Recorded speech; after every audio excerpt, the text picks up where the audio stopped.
Le commentaire de la Rahmaniya, les obligations envers les frères, suite. 19e obligation. L'aspirant doit aussi observer les occasions où les frères témoignent de la négligence dans la psalmodie ou tout autre acte de piété. Il doit alors prier Dieu, Wazkur Allah, Yazkur Allah, afin qu'il se réveille du sommeil de leur négligence, qu'ils réfléchissent et prient Dieu de leur accorder sa miséricorde. Il doit leur témoigner de la bonté afin de les engager à obtenir la récompense que leur méritera la louange qu'ils auront adressée au maître des maîtres. Lui-même acquérera en faisant cela un mérite que Dieu seul connaît. Il arrive aussi parfois que la prière d'un seul homme pour les frères qui sont négligents pour acquérir des mérites et une récompense lui est comptée comme mérite en proportion de la négligence des autres. 20e obligation. Il doit aussi détourner ses frères de faire du mal à ceux qui leur ont fait du tort et ne jamais leur conseiller de rendre le mal pour le mal.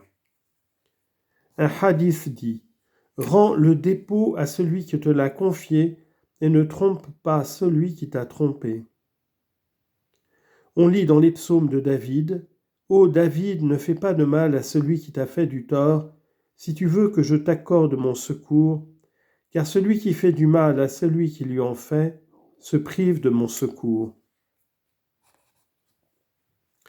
Vers 755 à 758. Ne néglige pas celui qui est malade parmi tes frères ô étudiants, serre-le sans espoir de récompense humaine. 21e obligation. L'aspirant doit prendre soin de celui qui est malade et le veiller, qu'il ne néglige pas de le servir et de s'occuper de ses intérêts, de sa santé surtout. Qu'il le soigne surtout la nuit, pendant que les gens dorment et abandonnent les malades, surtout si le malade n'a ni femme ni enfant. Tout aspirant est tenu de servir le malade et de s'occuper de ses affaires. On rapporte qu'au jour du jugement, l'homme sera interrogé sur ses devoirs envers ses parents et ses amis.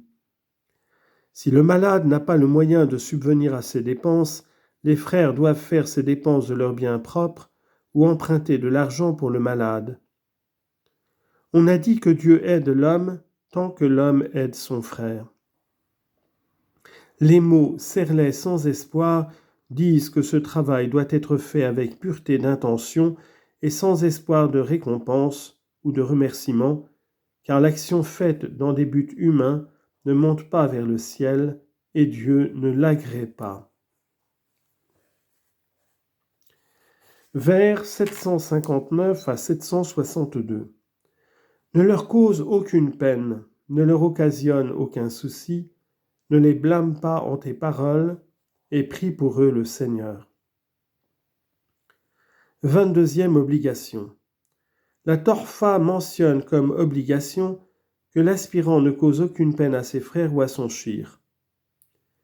D'abord, lorsqu'il sera envoyé vers une personne d'autorité ou vers toute autre personne qui n'estime pas le shir et qui ne fait pas cas de ce qu'il lui demande, ou bien qui insulte le shir, l'aspirant, par convenance, doit lui rapporter ses paroles en disant tout le contraire avec une douce politesse, afin de ne pas causer de peine au shir ou aux frères en leur rapportant des paroles grossières. Il ne doit dire que de bonnes paroles et ne rapporter que du bien, même si la personne pour laquelle il intercède, le shir, ne mérite pas à cause de ses mauvaises actions que le shir lui accorde cette protection. D'autre part, s'il rencontre la personne qui a injurié le shir, qu'il lui donne le salut de la part du shir, sans faire aucune allusion à tout ce qui a précédé de sa part, et sans lui faire aucun reproche.